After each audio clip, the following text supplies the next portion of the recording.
आज हम लोग पढ़ेंगे बायोलॉजी के बारे में। वर्ग 9th के चैप्टर है। इसमें कुछ सेल के बारे में पढ़ना है। इस बार सेल के और डीपली चलेंगे तो सेल कितने प्रकार का होता है उसके बारे में पढ़ना है। पर इसको परिचय लेते हैं बायोलॉजी का। आफ्टर डेट हम सेल के बारे में इसमें जानने का प्रयास करेंगे। तो पहले मैं आपको ये बता दें कि बायोलॉजी अर्थात जीव विज्ञान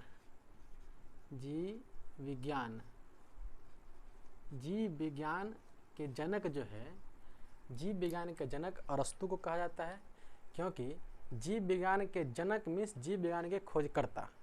तो खोजकर्ता अरस्तु जी को कहा जाता है। अरस्तु जीव विज्ञान के जनक अरस्तु जी हैं। जीव विज्ञान को दो भागों में बांट दिया गया है। पहला कहलाता है आपका जूलॉजी, दूसरा कहलाता है बॉटनी। तो जीव विज्ञान को दो भागों में बांटा गया। पहला है जूलॉजी, दूसरा है बॉटनी। जूलॉजी के अंतर्गत हम लोग जीव जंतु के बारे में पढ़ेंगे और बॉटनी के अंतर्गत हम लोग पेड़ पौधे के बारे में पढ़ते हैं। जूलॉजी के अंतर्गत हम लोग पढ़ेंगे जीव जंतु, इसके बारे में जीव और जंतु। बॉटनी के अंतर्गत पादप में हम पेड़ पौधे वर्ग के जितने भी प्राणी हैं, चाहे वो छोटा हो, चाहे झाड़ी हो या कटीला हो, बड़ा हो, इस सब को हम लोग पढ़ेंगे बॉटनी के अंतर्गत। अब जूलॉजी के जनक अरस्तु को कहा जाता है। जूलॉजी के जनक अरस्तु को कहा जाता है। जूलॉजी के जनक अरस्तु कहा जाता है, लेकिन बॉटनी के जनक थियोथेस्टस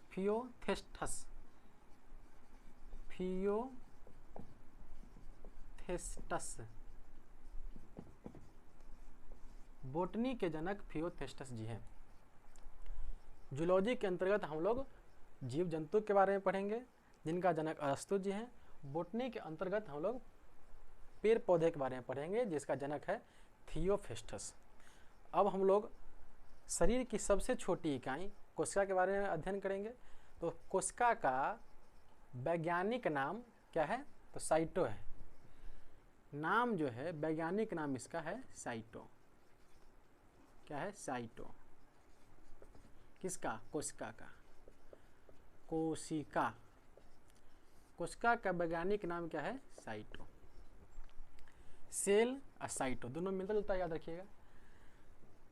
कोशिका का वैज्ञानिक नाम यदि पूछ दें, कभी कभी पूछता है, तो कोशिका का वैज्ञानिक नाम हम लोग बताएंगे साइटो। और जैसे जीव जंतु का अध्ययन जूलॉजी कहलाता है, पेड़ पौधे का अध्ययन बॉटनी कहलाता है और जीवों का अध्ययन बायोलॉजी कहलाता है, उसी प्रकार कोशिका के अध्ययन साइटोलॉजी कहलाएगा। पुनः पादप का अध्ययन पेड़ पौधे का अध्ययन बॉटनी कहलाता है, जीवों का अध्ययन बायोलॉजी कहलाता है और जीव जंतु का अध्ययन जूलॉजी कहलाता है। ठीक उसी प्रकार कोशिका के अध्ययन को हम लोग साइटोलॉजी कहते हैं। तो इसका अध्ययन क्या कहलाएगा? साइटोलॉजी।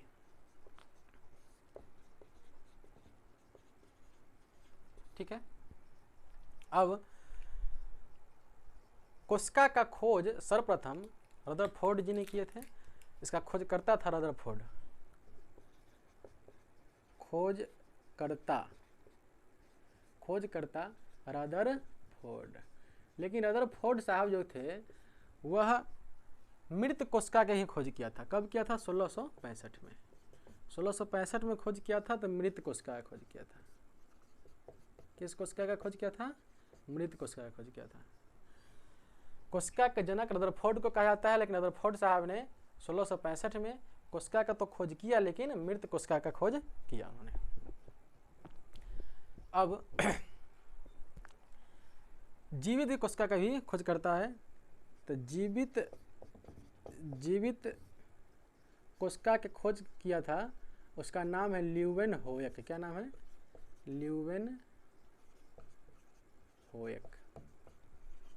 ल्यूवेनहोयक साहब जीवित कोशिका के खोज किया था। इन्होंने 1674 में इस कोशिका का खोज कर दिया था। तो क्वेश्चन पूछता है जीवित कोशिका का खोज किसने किया? तो ल्यूवेनहोयक।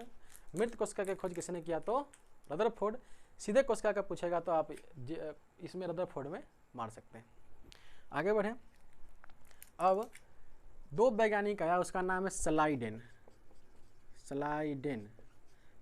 और स्वान। स्लाइडेन और स्वान कहा कि जीवों का शरीर, या पादप हो या जीव जंतु हो, जीवों का शरीर छोटी छोटी कोशिकाओं से मिलकर बना होता है, अर्थात जीवों के संरचनात्मक एवं क्रियात्मक इकाई को हम लोग कोशिका कहते हैं। अतः स्लाइडेन और स्वान ने कोशिका के सिद्धांत का प्रतिपादन किया। तो क्वेश्चन पूछेगा कोशिका के सिद्धांत का प्रतिपादन किसने किया? तो स्लाइडेन और स्वान। कोशिका के सिद्धांत का प्रतिपादन किया। ठीक है। जब इन्होंने कह दिया कि शरीर की सबसे छोटी इकाई कोशिका कहलाती है, तो सबसे छोटी पूरी दुनिया में और सबसे बड़ी पूरी दुनिया में किसकी कोशिका होती है? याद रखिएगा कि सबसे छोटी, सबसे बोलो ना, छोटी कहाँ, और सबसे बड़ी, सबसे छोटी और सबसे बड़ी दुनिया में, कहाँ? दुनिया में। तो सबसे छोटी कोशिका जो होती है वह माइक्रोप्लाज्मा की होती है, और सबसे बड़ी कोशिका जो होती है वह किसकी होती है? शुतुरमुर्ग के अंडा की होती है। तो सबसे छोटी कोशिका माइक्रोप्लाज्मा,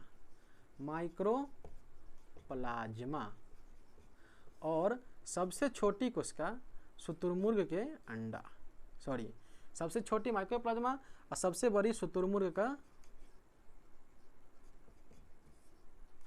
के अंडा। समझ गए? तो दुनिया में सबसे छोटी कोशिका माइक्रोप्लाज्मा की होती है, और दुनिया में सबसे बड़ी कोशिका शुतुरमुर्ग के अंडा की होती है। आगे बढ़े। इसके बाद हम लोग पढ़ेंगे मानव में सबसे बड़ी और मानव में सबसे छोटी। मानव में क्या? तो सबसे बड़ी। मानव में सबसे बड़ी कोशिका जो होती है वह स्त्री अर्थात नाड़ी में अंडाशय में पाया जाता है, अंडाशय में। और सबसे छोटी जो कोशिका होती है, सबसे छोटी कोशिका वह जो है वह शुक्राणु में, पुरुष के शुक्राणु में पाया जाता है। शुक्राणु एक ऐसा तत्व कहेंगे जो जिसकी सहायता से मनुष्य अपने जैसे नए संतान की उत्पत्ति करता है। इसका विशेष चर्चा हम आगे चैप्टर में करेंगे, प्रजनन चर्चा पढ़ाएंगे हम आपको, तो उसमें हम शुक्राणु की चर्चा विशेष रूप से करेंगे। अब सबसे लंबी, मानव में ही सबसे लंबी जो कोशिका होती है, वह तंत्रिका कोशिका होती है। कौन सी कोशिका होती है? तंत्रिका कोशिका। तंत्रिका कोशिका का नाम आया, तो तंत्रिका कोशिका को ही न्यूरॉन कहा जाता है। क्या कहा जाता है? न्यूरॉन। क्या कहा जाता है? न्यूरॉन। तंत्रिका कोशिका को ही न्यूरॉन कहा जाता है। देखिए, तंत्रिका कोशिका की विशेषता है, तंत्रिका कोशिका अविभाज्य होती है, अर्थात वो कोशिका यदि आपके शरीर में मर गया तो पुनः उस वैसे कोशिका का निर्माण नहीं होती है। इसलिए तंत्रिका कोशिका मस्तिष्क में पाया जाता है। कहाँ पाया जाता है? मस्तिष्क में पाया जाता है। तो मस्तिष्क में यदि किसी व्यक्ति को चोट लग जाए या किसी व्यक्ति को तंत्रिका कोशिका किसी तरह नष्ट हो जाए, तो वहाँ पुनः पूर्ति उस कोशिका की नहीं होती है। अतः व्यक्ति के इसके कारण, इसके पुनः पूर्ति न होने के कारण कभी कभी मृत्यु भी हो जाती है। इसलिए पुलिस जो होता है वह हेलमेट पहन करके गाड़ी चलाने की सलाह देती है, ताकि हमारा मस्तिष्क में चोट न लगे। और मस्तिष्क में चोट यदि लग जाए, तंत्रिका कोशिका का टूट जाए, तो तंत्रिका कोशिका यदि नहीं बनता है तो कभी कभी व्यक्ति की मृत्यु हो जाती है। तो हम लोग बाइक पर जब भी चलेंगे तो हेलमेट का उपयोग करके ही चलेंगे। आगे बढ़ें। एक बात है कि सबसे बड़ी और सबसे लंबी, सबसे बड़ी और सबसे लंबी में समानता आप लोगों को लगता होगा, लेकिन इसमें समानता नहीं है। सबसे बड़ी अर्थात उसकी लंबाई, उसकी चौड़ाई सब बड़ा हो, इसको बड़ी कहेंगे। लेकिन सबसे लंबी केवल लंबा हो। लाल किला बड़ा है लेकिन बुर्ज खलीफा बहुत लंबा है। तो लंबी बड़ी में अंदर समझ में आ गया। तो सबसे लंबी कोशिका होती है तंत्रिका कोशिका होती है। बॉडी में सबसे लंबी कोशिका होती है तंत्रिका कोशिका होती है, और सबसे बड़ी कोशिका होती है नर नाड़ी के अंडाशय में पाया जाता है। आगे बढ़े। अब देखिए यह अविभाज्य होते हैं। तो कभी कभी पूछ देता है अविभाज्य अविभाज्य अविभाज्य कोशिका। तो अविभाज्य कोशिका को क्या कहेंगे? तो वही कहेंगे तंत्रिका कोशिका। अविभाज्य कोशिका क्या कहेंगे? तो तंत्रिका कोशिका कहेंगे। आगे बढ़े। अब देखिए अविभाज्य मतलब विभाजित नहीं। तो कोशिका किस कोशिका का विभाजन नहीं होता है? तंत्रिका कोशिका का विभाजन नहीं होता है। एक आता है विभाज्य कोशिका। तो विभाज्य कोशिका मतलब क्या? विभाज्य कोशिका मीन्स वैसी कोशिका जिनकी पुनः पूर्ति बहुत स्पीड हो जाती है, बहुत जल्दी हो जाती है। जैसे लीवर की कोशिका जो होती है, यकृत का लीवर अर्थात यकृत की कोशिका जो होती है, इसका प्रजनन क्षमता अधिक होता है। अर्थात अगर व्यक्ति को चक्कू यहाँ लग जाए या यहाँ पर कोई अल्सर वगैरह हो जाए, तो यहाँ का घाव हो या चाकू से खोदा हो गया घाव हो, वह प्रायः ठीक होता है। इसलिए ऑपरेशन का जो क्षेत्र होता है, ऑपरेशन का क्षेत्र, तो उसका घाव जल्दी ठीक होता है। लेकिन वही यहाँ पर मार दें, यहाँ मार दें, तो इस क्षेत्र का घाव जल्दी ठीक नहीं होता है। रीजन ये है कि विभाजित कोशिका जो है वो लीवर या यकृत में पाया जाता है। तो पूछेगा विभाज्य कोशिका कहाँ पाया जाता है? लीवर या यकृत में, लीवर या यकृत।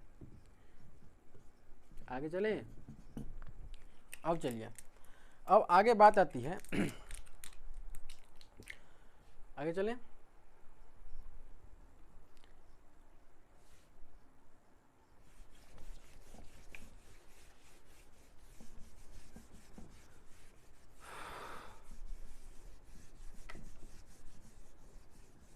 अब देखिए,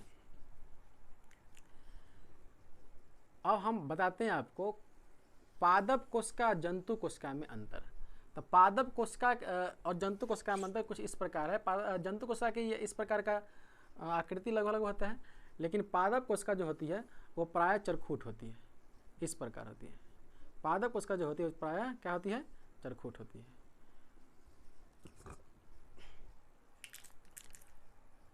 जंतु कोशिका हल्का गोल भी हो सकता है, पादप कोशिका लेकिन चौखुट होता है। कोशिका के बाहरी झिल्ली को हम लोग कोशिका झिल्ली कहते हैं।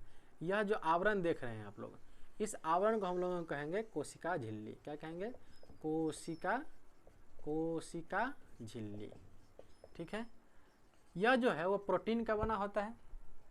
लेकिन वहीं पादप कोशिका की बात करें यदि, तो इस पर इस प्रकार की आकृति हमको देखने को मिलता है, जिसको हम लोग क्या कहते हैं? इसको हम लोग कहते हैं कोशिका भित्ति। क्या कहते हैं? कोशिका भित्ति। कोशिका भित्ति, सेल वाल। क्या कहेंगे? Cell wall. इसको सेल वाल। आगे बढ़े। देखिए, तो पादप कोशिका में कोशिका भित्ति पाई जाएगी, लेकिन जीव जंतु कोशिका में कोशिका झिल्ली पाई जाएगी।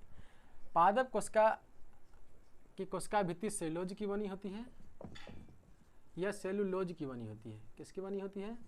सेल्यूलोज। इस सेलुलोज का काम है आकार निश्चित करना। क्या निश्चित करना? आकार निश्चित करना। आगे बढ़े। सेलुलोज का क्या काम है? आकार निश्चित करना। लाइव चलिए पागल।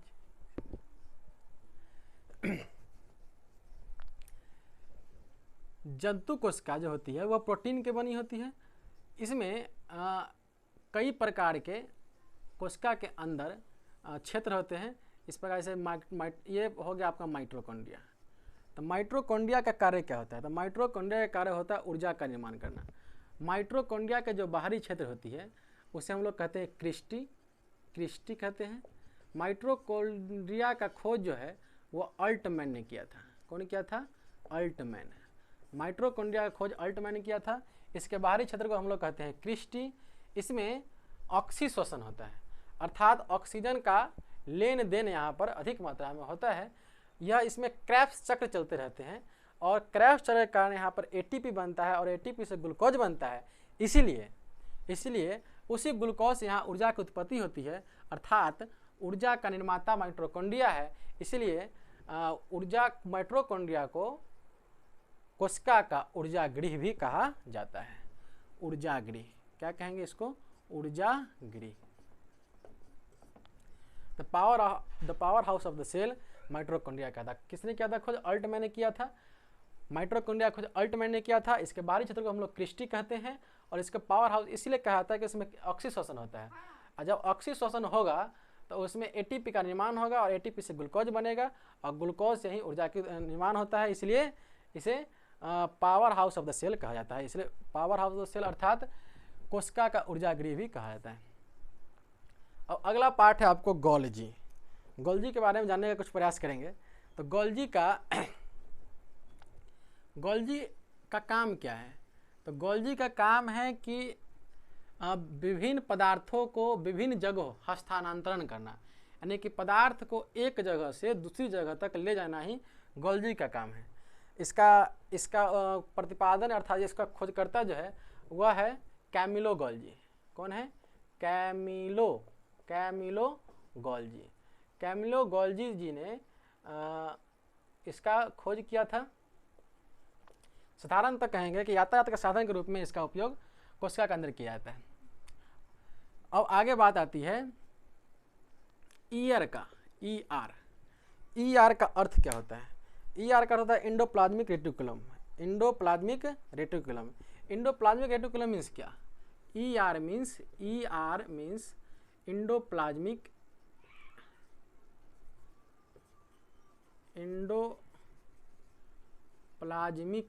रेटिकुलम।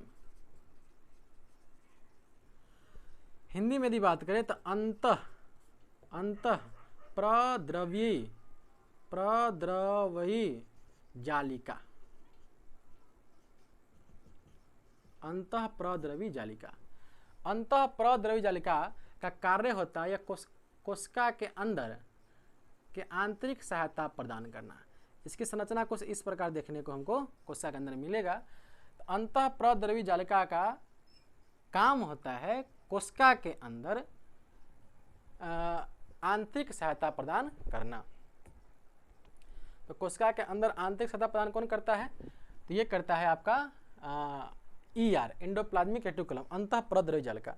अंतः प्रद्रवी जालिका स्पष्ट रूप से 9th क्लास में दिया गया है कि अंतः प्रद्रवी जालिका आपका दो प्रकार के होते हैं, एक स्मूथ एक रफ, यानी कि चिकनी अंतः प्रद्रवी जालिका और खुरदुरी अंतः प्रद्रवी जालिका। तो इसको भी दो भागों में, अंतः प्रद्रवी जालिका को भी दो भागों में बांट दिया गया है।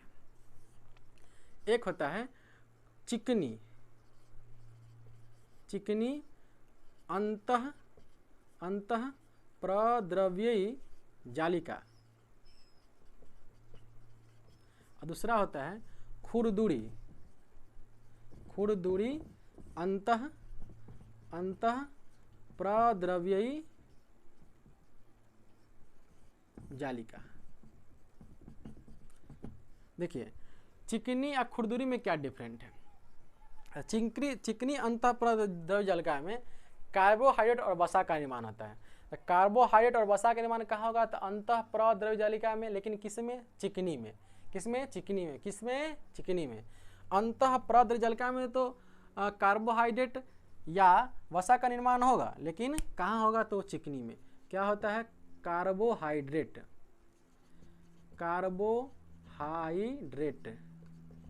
और क्या? और वसा। कार्बोहाइड्रेट और वसा का निर्माण होता है चिकनी अंतः प्रद्रव्य जालिका में। लेकिन आप गौर कीजिएगा तो इसमें एक छोटी छोटी बुनका की भांति इस प्रकार से रुखड़ी कुछ संरचना पाई जाती है, जिसको हम कहते हैं राइबोसोम। जिसको हम लोग क्या कहते हैं? राइबोसोम कहते हैं। यह खुरदुरी अंतः प्रद्रव्य जालिका के अंतर्गत आता है। राइबोसोम जो होता है वह इसी संरचना पर छोटी छोटी खुरदुरी टाइप का एक संरचना पाया जाता है। इस राइबोसोम का काम है प्रोटीन का निर्माण करना। किसका क्या काम है? प्रोटीन का निर्माण करना। तो प्रोटीन का निर्माण कौन करता है? राइबोसोम। प्रोटीन का निर्माण कौन करता है? कोशिका में राइबोसोम। इसलिए इसको प्रोटीन का खजाना कहेंगे, या प्रोटीन का खाद्यान्न भी इसको राइबोसोम को भी कहा जाता है। आगे बढ़े। अब बात आती है वैक्यूलस की। तो वैक्यूलस जो होता है ये या दोनों में पाया जाता है, वैक्यूलस दोनों में पाए जाते हैं।